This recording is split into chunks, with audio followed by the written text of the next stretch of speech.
Morning students, welcome back to Hindi class. Take out और Hindi book page number 12। आज हम शुरू करने जा रहे हैं रिवीजन में पार्ट 2, घमंडी शेर।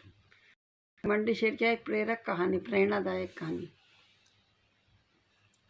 घमंड का अर्थ है गर्व। किसी भी व्यक्ति को घमंड नहीं करना चाहिए। घमंड से व्यक्ति स्वयं का नाश करता है।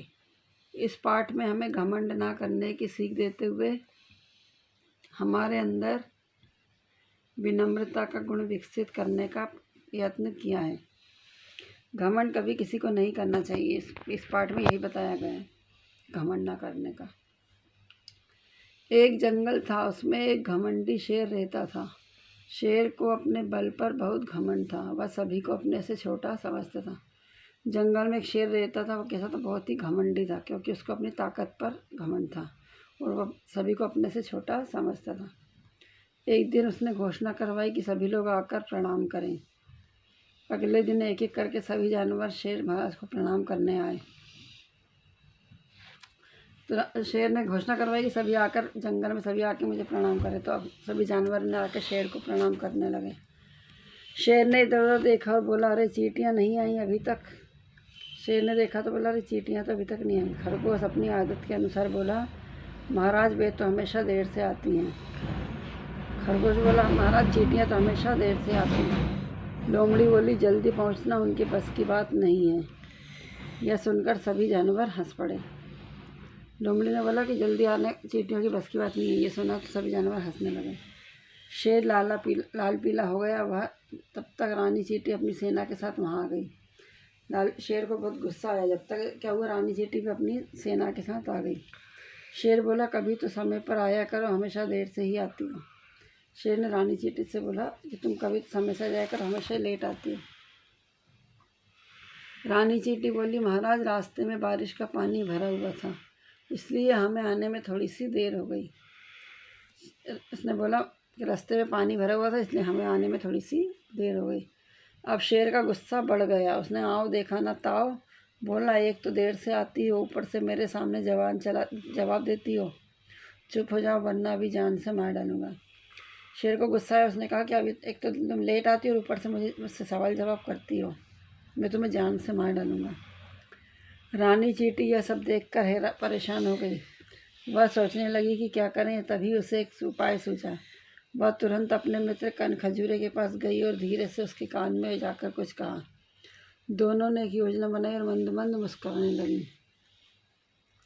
रानी चींटी परेशान हो गई थी कि उसको शेर परेशान कर रहा है, तो उसने कनखजूरे के पास कान में जाके कोई सी योजना बनाई और दोनों हंसने लगे। उधर शेर भोजन करके विश्राम करने लगा। शेर जो था वो खाना खा के आराम करने लगा। कुछ ही देर में उसे नींद आ गई। कान खजूरा चुपके से शेर के कान में घुस गया। शेर को नींद आ गई तो कान खजूरा जाके शेर के कान में घुस गया। उसने शेर के कान में जोर से काटा, जिससे शेर परेशान हो गए और दर्द से तड़प उठा। कनखजूरे ने शेर के कान पर काट लिया, इससे उसको बहुत दर्द होने लगा। वह इधर उधर उछलने लगा और किसी भी तरह दर्द कम नहीं हुआ।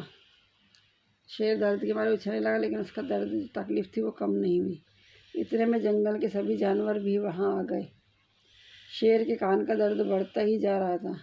जंगल में जो और जानवर थे वो सब वहाँ पर आ गए और शेर के जो कान में जो दर्द था वो बढ़ता ही जा रहा था। सभी जानवर चुपचाप खड़े थे, पर वे शेर की कोई मदद नहीं कर पा रहे थे।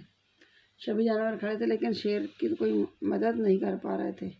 हाथी बोला, महाराज मुझे लगता है कि आपके कान में कोई कीड़ा घुस गया है, जिसके कारण आपको कष्ट हो रहा है। आप रानी चींटी को बुलाइए, वह आपकी मदद कर सकती है।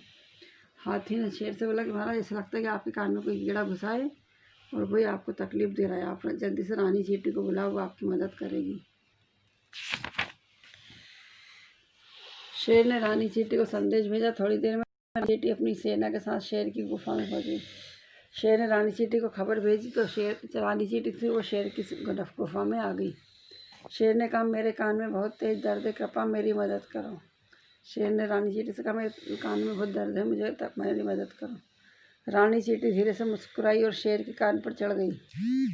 रानी चींटी हंसी और शेर के कान पर चढ़ गई। वहाँ पहुंचकर उसने कान खजूरे को आवाज़ लगाई, धन्यवाद मित्र, अब तुम बाहर आ सकते हो।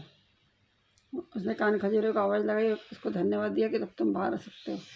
रानी चींटी की आवाज़ सुनकर कान खजूरा झटपट बाहर आ गया। उसके बाहर आते ही शेर को दर्द से छुटकारा मिल गया।